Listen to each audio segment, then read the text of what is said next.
Alright guys, so I'm going to do a quick little tutorial on how I weather my models. Alright, so what we got here is we got a Soviet T-72 tank that I've been working on for a while.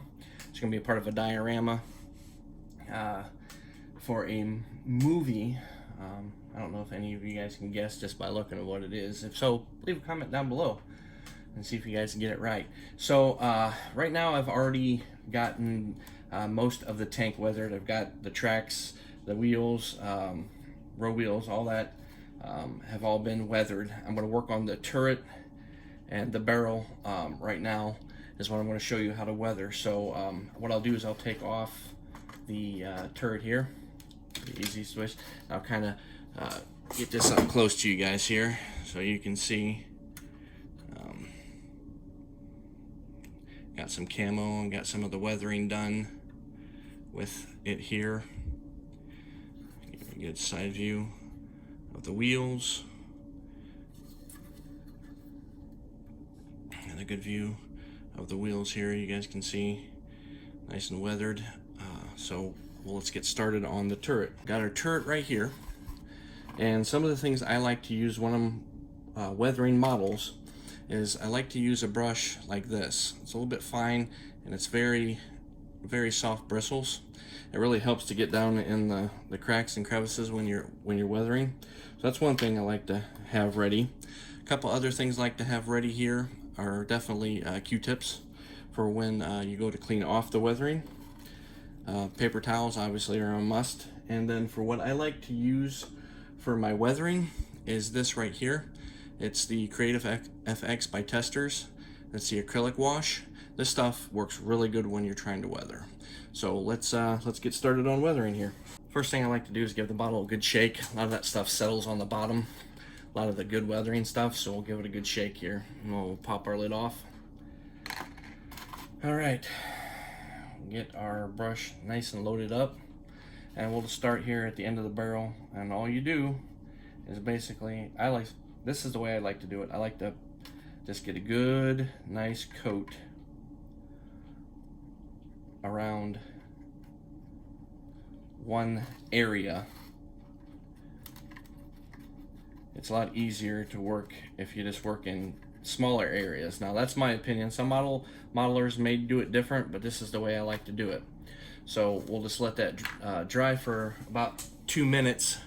And then when we come back, you'll see the difference between how this looks versus the rest of the barrel, and then you'll be able to see. Okay, so you let that dry for a little bit here, kind of give it a good stain. So since there's not a whole lot of extra small pieces like you do have on here, which is typically what I use the Q-tip for, I'm just going to go ahead and use the paper towel. And I mean, all you're going to do is just kind of wipe the excess stuff off. It's really not rocket science, but now I'm going to show you here. Might be a little bit difficult to tell. Now that's a good. Now you can see the difference between the barrel. Kind of gives it a nice aged, weathered look. Really brings out the details in the barrel.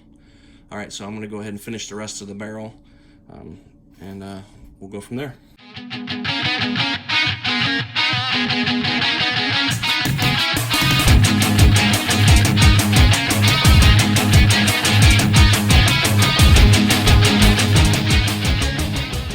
Okay, I think that's been sitting on there good long enough. I'll go ahead and wipe it down. Now you don't want to press too hard because you don't want to soak up any of that paint that's in the fine details of the barrel, because that's what's going to help that kind of stuff, that fine detail, stand out. So there we go. Wipe a little bit more off, make sure we got the underside nice and good here. All right, so zoom in a little bit here. We got a nice weathered turret, or well, turret barrel. I'll zoom back out here. All right, I'm going to go ahead and continue on with the rest of the turret here. We'll see how she turns out.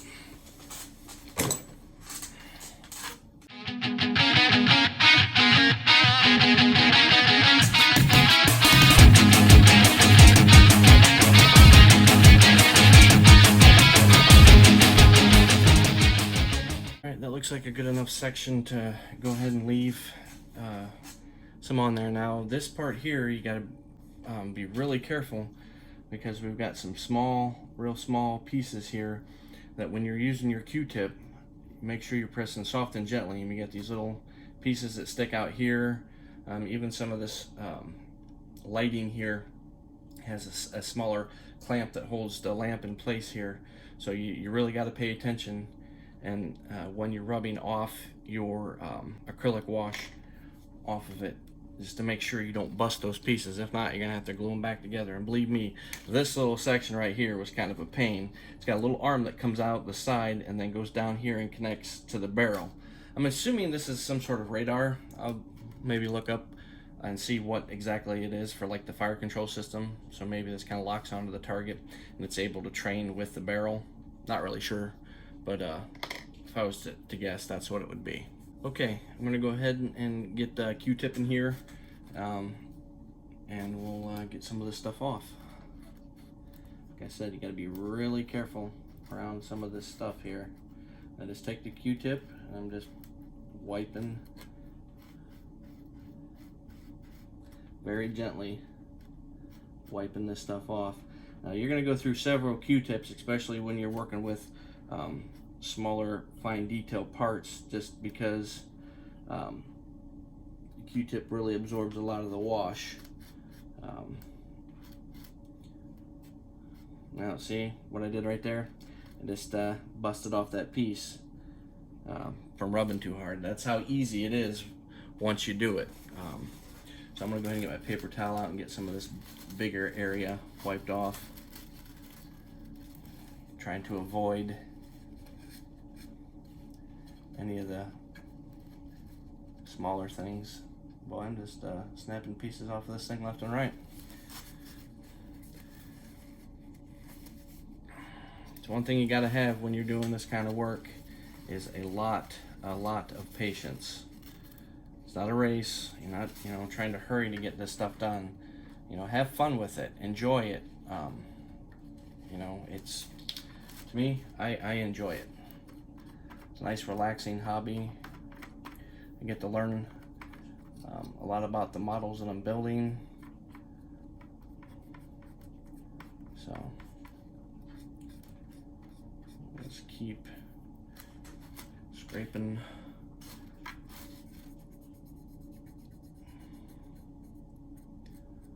stuff off here. Kind of want to leave it a little bit heavier around this part here.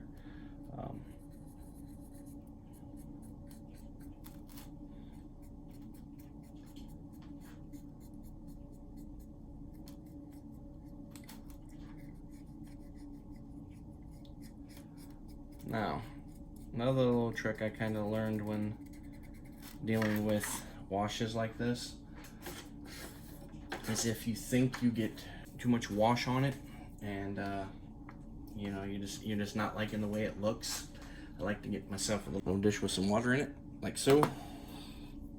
Get your Q-tip, dab her in there, and you can blend it a little bit more so there's not a bunch of big streaks in it and it doesn't look so uneven.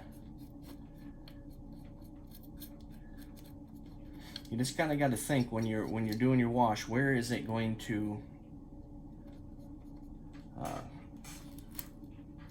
collect dirt and grime the most? Where do you think it would be, washed off easily with either rain or washed off in the motor pool?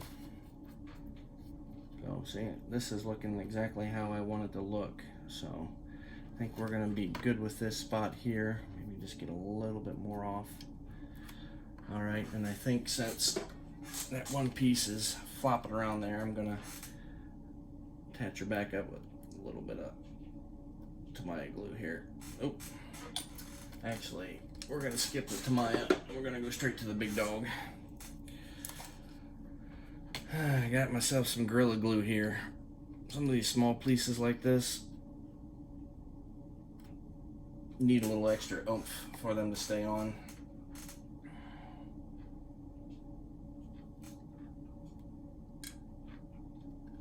I really should be using my tweezers for this, but I'm being stubborn. There we go. See?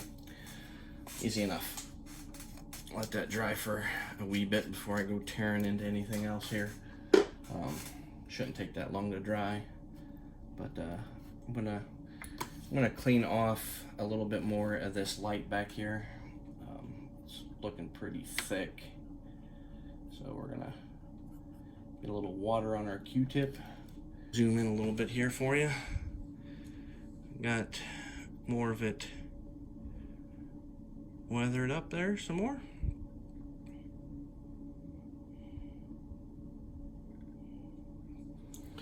Okay, now while that little light back there dries, I think we're going to work on smaller sections in the back here.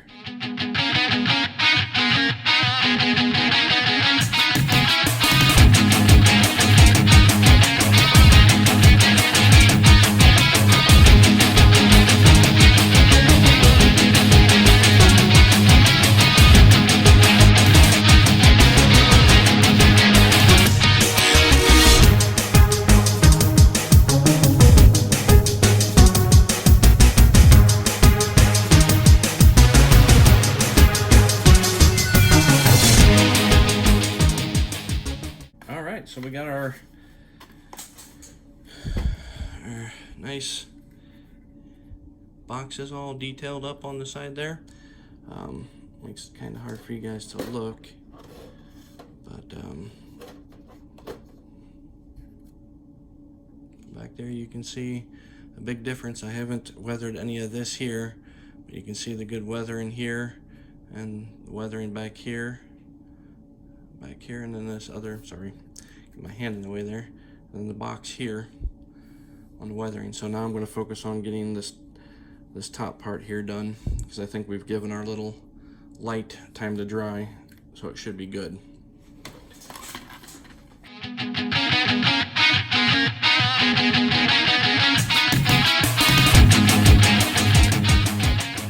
Alright, we got a little section done here, and I want you guys to kind of pay attention to these little rivet holes.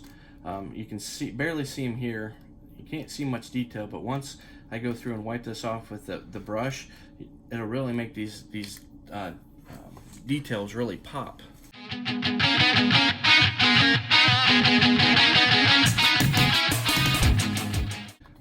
You can see how it really made the little rivet stand out a little bit more.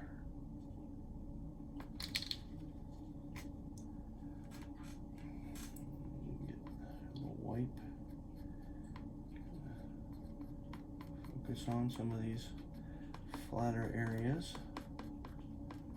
Kind of clean off a little bit.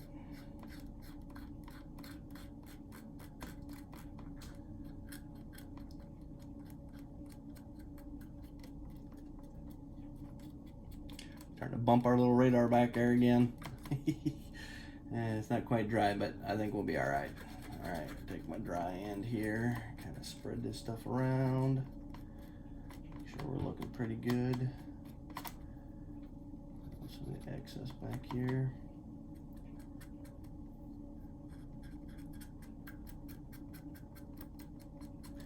All right. Really see. Over there, see how it really made those fine details pop a little bit more with that weathering. So all right, we're going to continue on here, get the rest of this weathered up. And even if this stuff does dry on here, you can take a Q-tip and you can really clean off. I'll show you guys here in a second, especially with the barrel. Let's take a look at the barrel. I mean, we can, this spot here, you can give it a good scrub.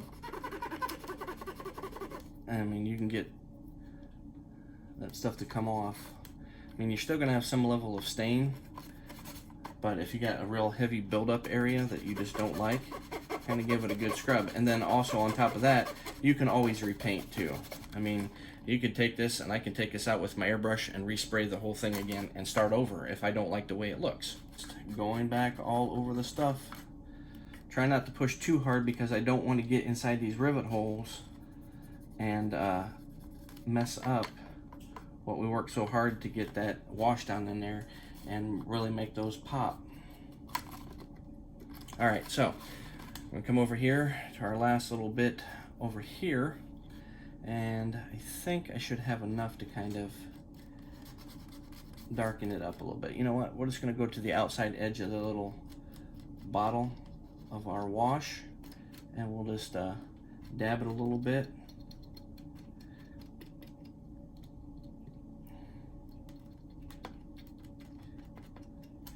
And just kind of, okay, now before I forget, I know I have this little piece sitting here, and it's gonna drive me up a wall if I don't get it glued back on there, because I'm gonna lose it. Wash gave us the exact spot where it needs to be glued back on. So we're gonna hit it up with some more super glue.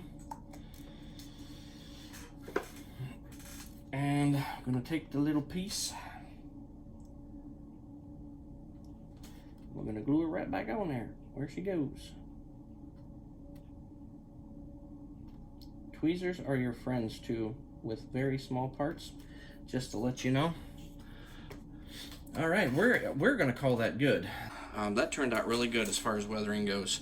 I think I got one little spot I could see on the camera when I was zooming in, and it was right here. We're gonna blend that out a little better because it really looks like it was run off and not wear and tear. So I think that'll be good. So that's the way I like to weather models. I'm sure there's better ways or different ways, but you know what? You got to do it your way. You have to enjoy making the model the way you want. You know, you can watch hundreds and hundreds of tutorials on how to weather your models, and you know, you can pick one of the ways they do it. I watched several of the videos, and I developed my own way on how I want to weather models. So that's it for today's lesson on weathering. You know, we'll continue on with finishing this build of our tank and diorama. And the good thing about my diorama base, I got a bunch of stuff all over it, but it's going to get painted over anyways. So we're going to go ahead and pop our turret back on, and we're going to take a look at how our tank is looking so far. I think we got ourselves a good looking tank here. Zoom out. There we go. That is our Soviet T-72 tank. And I just wanted to thank you guys again. I appreciate it. If you like this video, make sure you hit the like button. And if you want to see more of this videos and see how this tank ends up after we're done finished with it, hit that subscribe button. And if you hit that notification bell, you'll be able to see when I post new videos, like the next one coming up with this T-72 tank. We're going to work on finishing the gun, and we're going to get some snow effects on this. We'll get the diorama going as soon as we're done with the tank. So thanks again, guys.